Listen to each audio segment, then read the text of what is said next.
નમસ્કાર ખેડૂત મિત્રો, મારું નામ છે અલ્કેશ પટેલ અને આપણી યુટ્યુબ ચેનલ છે ખેતીની વાત મારું ગુજરાત. આપણી દુકાનનું નામ છે Hindustan agro seeds, Kalavad, proper Kalavad તાલુકો, કાલાવડ જિલ્લો, જામનગર.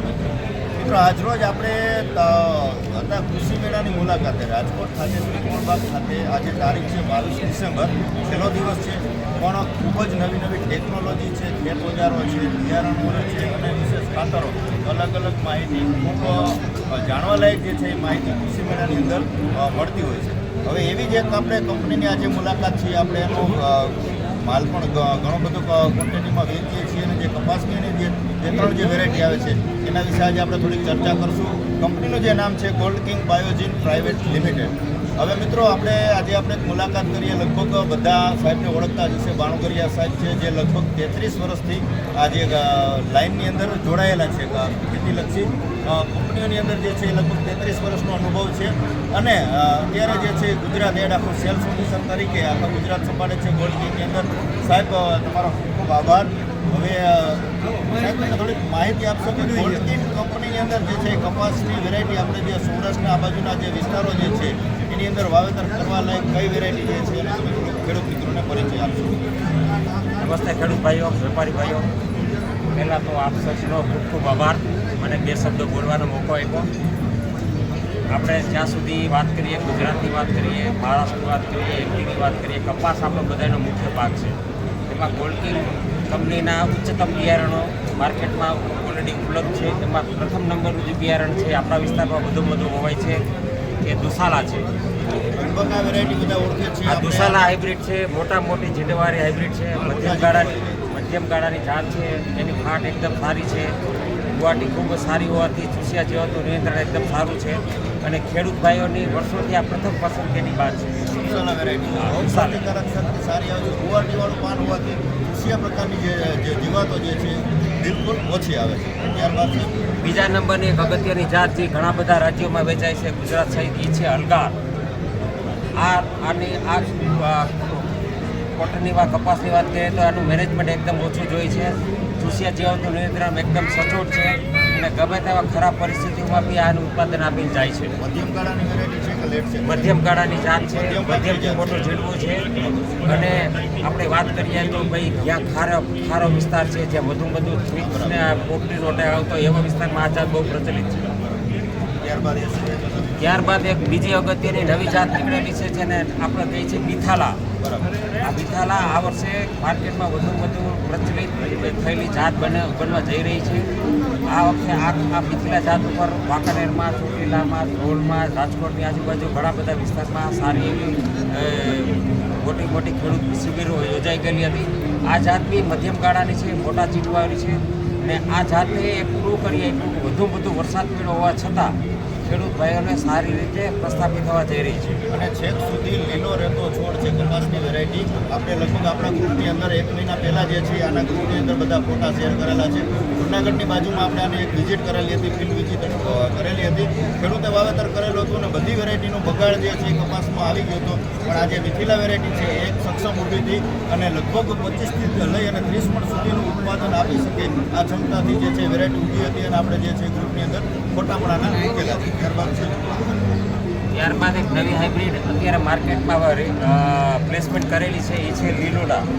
આ મધ્યમથી લેટ પાકની જાત છે, ખીલા મોડવાળી જાત છે. વધુ વરસાદ, વાવાઝોડાવાળો વરસાદ અથવા તો જ્યાં લેટ કપાસની થોડીક સગવડતા જોતી એવા ખેડૂત ભાઈઓ માટેની અગત્યની જાત બની શકે છે. બીજું ઘણા બધા બીજા બધા પાકો બી એક સિપડા કરીને બી નવી એક હાઇબ્રિડ છે, માર્કેટમાં 2 વર્ષે ઇન્ટ્રોડ્યુસ થયેલી છે, જેને આપણે મધ્યમથી મોડી પાકની જાતમાં સેગમેન્ટમાં મૂકી શકીએ. અને જ્યાં હંમેશા એવો વરસાદ હોય, જ્યાં વાવાઝોડાવાળો વરસાદ હોય અથવા તો વરસાદ ખેંચાતો હોય તો આના ખીલામૂળની પ્રભાવની હિસાબે સુકારો ઓછો દેખાય છે. ખીલામૂળવાળી જાત હોવાથી વાતાવરણ આપણું જે પરિસ્થિતિ જે છે એ મેન્ટેન થઈ જતું હોય છે. ત્યારબાદ આ સિવાયના અન્ય પાકોની વાત કરીએ તો આ વખતે અત્યારે શિયાળાના પાકમાં ગોલ્ડ કિંગ કંપનીના ઘણા બધા રિસર્ચ ઘઉં બહુ વેચાયેલા છે. અંધારા છે, અંદાતા છે, અનુરૂપી છે, જે માર્કેટમાં ખૂબ જ પ્રસિદ્ધ થઈ છે. એના ચણા, શક્તિ ચણા તરીકેના એક રિસર્ચ ચણા વેચાય છે માર્કેટમાં, એ બી ખૂબ જ સારા છે. ઘાસચારાની જુવાર છે, બાજરો છે, મકાઈ છે, ડાંગર છે, શાકભાજીમાં ભીંડા છે, આવા ઘણા બધા અન્ય પાક જે છે, વરિયાળીના પાક વરિયાળીનો છે. પાક કરતા હોય એના માટે પણ જે છે વેરાયટી સારી છે. ત્યારબાદ જે છે ઉનાળુ પાકનું વાવેતર અત્યારે તલીનું ઘણા બધા વિસ્તારમાં થવા જશે કેમ કે પિયતની પાણીની વ્યવસ્થા ખૂબ સારી છે. તો કપાસ કાઢીને જે લોકો ઉનાળુ તલનું વાવેતર કરવા જાય છે તો એના માટેની જે વેરાયટી છે ત્રિશુલ 33 આ વેરાયટી વાવેતર કરવા લાયક છે તલીના પાકની અંદર બરાબર છે. ત્યારબાદ જે કંપનીની જે તમામ પ્રોડક્ટ આવે છે સીડમાં પણ જે છે એ મગફળીની પણ જાતો 3-4 વેરાયટી છે બરાબર. 3 થી 4 રિસર્ચ ચાર રિસર્ચ વેરાયટીઓ જે છે મગફળીના પાકની અંદર પણ આની અંદર આવે છે. સિઝન દરમિયાન જે પણ આની અલગ અલગ નવી જાતો આવશે તેના વિશે આપણે વિડીયો દ્વારા ચોક્કસથી માહિતી તમને પહોંચાડશું.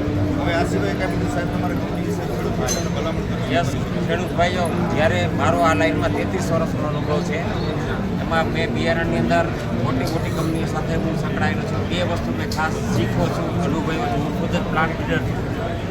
મહત્ત્વનું પાસું એ હોય છે બિયારણમાં કે બિયારણ જે પણ કંપનીનું વેચારો જેનું ખુદનું R&D હોય એવા જ બિયારણો પસંદ કરવા. ઘણી વખતે શું થાય કે લેભાગો બે માણસો આવી જતા હોય, આપણે ચોકસાઈ એ રાખવી જોઈએ ખેડૂત ભાઈઓને કે બિયારણ હંમેશા સચોટ અને સારી કંપનીના બિયારણ પસંદ કરવા. મને ગોલ્ડ વિશે ગર્વ એ છે કે એમનું જે છે એ પોતાનું જ રિસર્ચ પ્રોડ્યુસ કરે છે અને પોતાનું જ રિસર્ચ એ માર્કેટ કરે છે. બીજાના કોઈની પાસેથી લઈને વેચતા નથી. પછી ઘઉં હોય, ચણા હોય, તલ હોય, અડદ હોય, મગ હોય, ગમે તે હોય. તો તમામ જે આની જે વેરાયટી આવે છે પોતાનું R&D પ્લાન્ટ છે અને પોતાનું પ્રોડક્શન છે બીજા કોઈ પાસેથી લઈ અને તાત્કાલિક જે છે એ ઘણી બધી કંપની વેચતી હોય અને જે છે એ પાછળથી ખેડૂતોને પસ્તાવાનો વારો આવે.